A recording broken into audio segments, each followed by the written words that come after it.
Oke, terima kasih. Selamat pagi.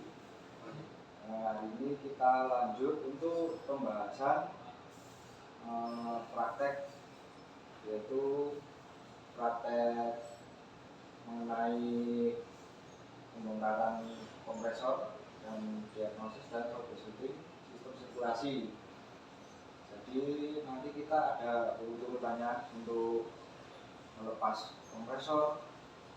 Itu seperti apa sih yang urutannya yang benar sesuai standarnya DIMSO. Nah, jadi yang awal ini step ini langkahnya yang pertama, mekanik membaca SPK.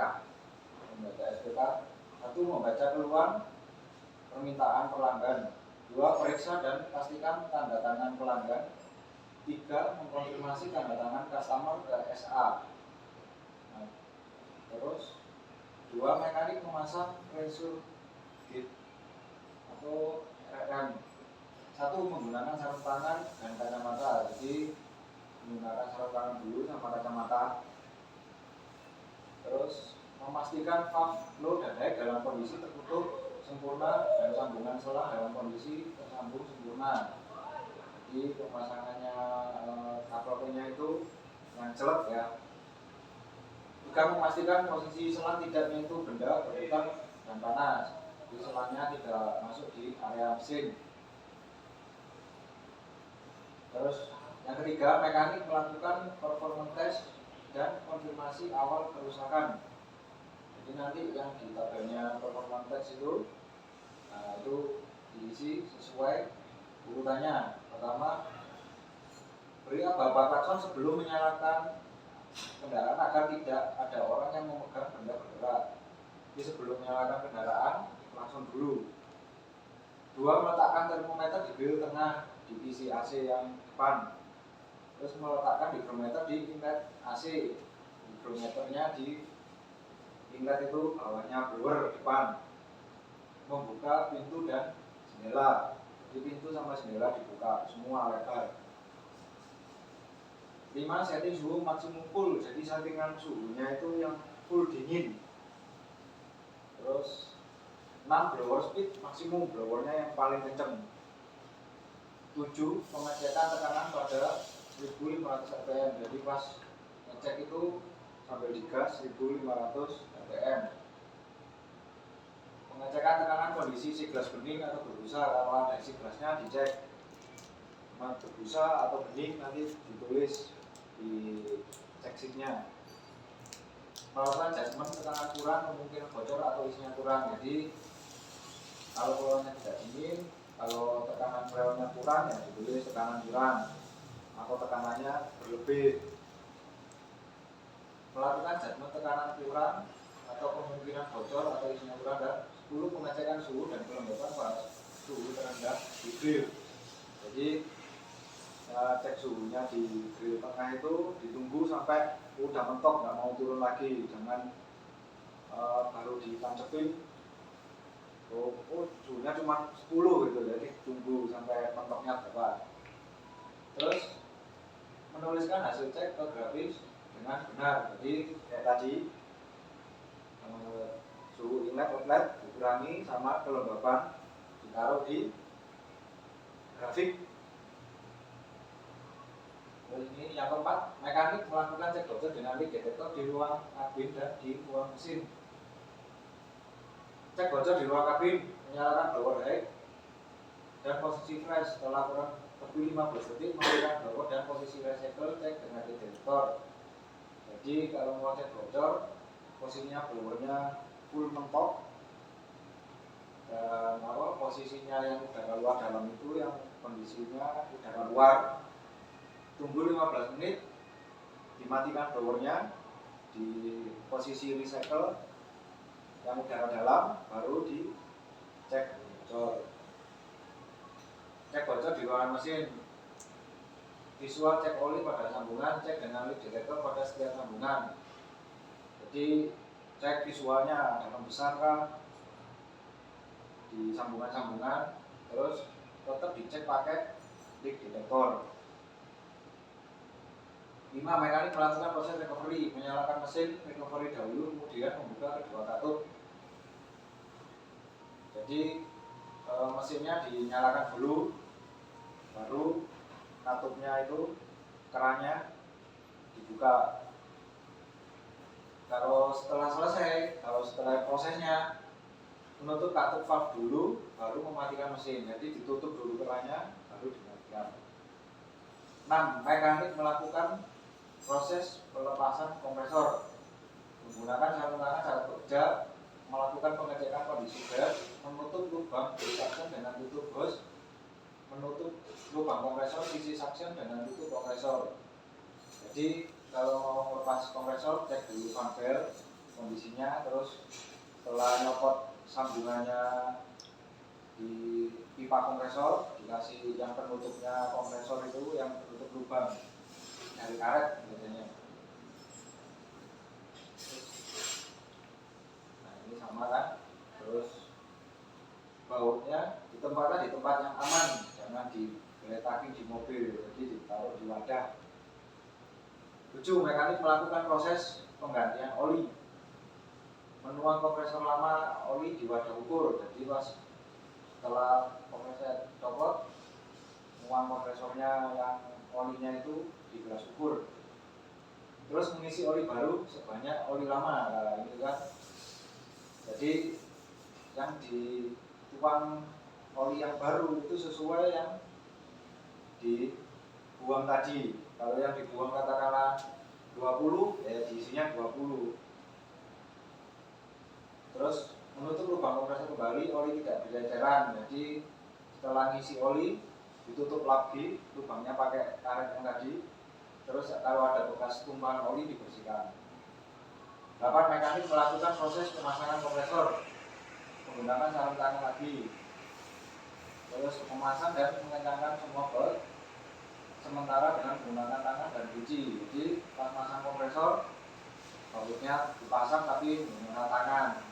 Terus sama kunci ring itu 12 syukur sek gitu aja. Nah ini urutannya 1, 2, 3, 4. Ini 1, 2, 3, 4. Terus kencangkan baut sesuai. Jadi habis pakai kunci ring ini, setelah terpasang semua empatnya dikencangkan dengan kunci momen 9 Nm. Ini untuk baut yang 12. Tutup kompresor masih dalam kondisi terpasang. Saat melepas atau memasang, o-ring tidak menggunakan sarung tangan serabut. Jadi pas nanti o-ring di prendes itu jangan pakai sarung tangan. Terus melepas o-ring suction dan bisa jangan menggunakan benda tajam. Jadi ganti o-ringnya jangan pakai benda tajam, pakai tusuk gigi. 8. Mengganti o-ring dengan yang baru benar-benar. Suction dan bisa tidak melintir, sobek dan sebagainya. Rumah o-ring dibeli. Jadi setelah masang o-ring itu sebelum ditancepin ke kompresor dikasih oli sedikit. Terus 9 ini memasang baut dan menggunakan tangan menjadi plastik shock. 10 ini memasang bautnya prendes atau pipa sambungan kompresor. Jadi kayak tadi yang 12, pakai tangan dulu, pakai ring 10, baru kencangkan baut konektor cross section sesuai dengan standar. Terus baru pakai kunci momen, itu 9,8 Nm. Terus 11, tidak ada oli yang berceceran dan membersihkan bekas oli pada lantai kendaraan. Tidak ada oli yang terkena cat kuat kendaraan. Jadi pastikan setelah selesai olinya nggak ada yang tercecer atau berhasil di kompresor atau di bodi kendaraan. Biasanya pipa-pipa di depan ya. Terus ini proses pengisian. Jadi proses vakum dulu, menghidupkan vakum pump sebelum membuka valve pressure gauge. Jadi setelah masang gauge, kerannya ditutup dulu semua, hydro, baru vakumnya dinyalakan, baru dibuka. Nah, bukanya harus dua-duanya, kerannya high dan low, buka full semua. Mulai membutuhkan 15 menit saat jarum pressure gauge di bawah 0 atau kurang. Jadi 15 menit itu dihitung pas jarumnya sudah menyentuh 0 atau di bawahnya, itu baru dihitung 15 menit kemudian baru selesai vakumnya. Saat sudah selesai menutup valve terlebih dahulu sebelum mematikan mesin vakum. Jadi sebelum mematikan vakum, kerannya ditutup dulu. 5. Membiarkan minimal 5 menit untuk cek kebocoran, cek jarum pressure gauge naik ke angka 0 atau tidak. Jadi kan dilihat di pressure gauge-nya, setelah vakum dimatikan, keran ditutup, tunggu 5 menit, jarumnya naik apa enggak. Nah, proses pengisian membuang udara terjebak di hose kuning dengan membuang sedikit refrigerant. Jadi di selang yang kuning setelah masih nutup semua kerannya, keran refrigerantnya dibuka. Nah itu di selang kuningnya diewesi dulu. Nah, terus mengisi refrigerant dari sisi tekanan tinggi, tapi juga hanya sisi high. Jadi kalau mengisi awal mesin mati itu yang dibuka yang merah dulu, yang biru tutup. Menggunakan timbangan untuk pengisian sesuai standar 2 AC untuk Avanza ini 425 plus 30 gram. Jadi nanti menggunakan timbangan, terus isinya 425. Terus mengecek cukup tidaknya melalui siglas dalam kondisi bening dalam tekanan low 1,5 sampai 2,5 dan naik 14 sampai 16 pada RPM 900. Jadi setelah diisi 425 ini tekanannya tercapai enggak, kalau enggak ya ditambahi. Terus cek bocor di ruang kabin itu sama kayak yang awal tadi.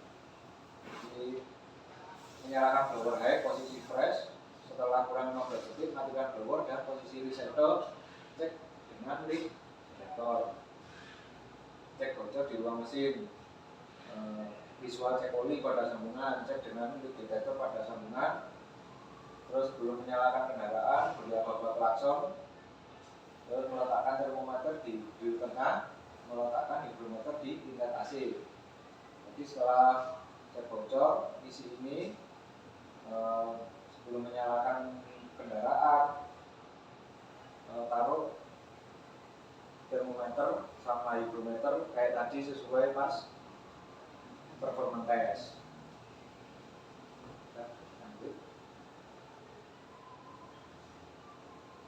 Nah ini performance testnya setelah pengerjaan tadi, performance testnya sama kayak yang sebelumnya.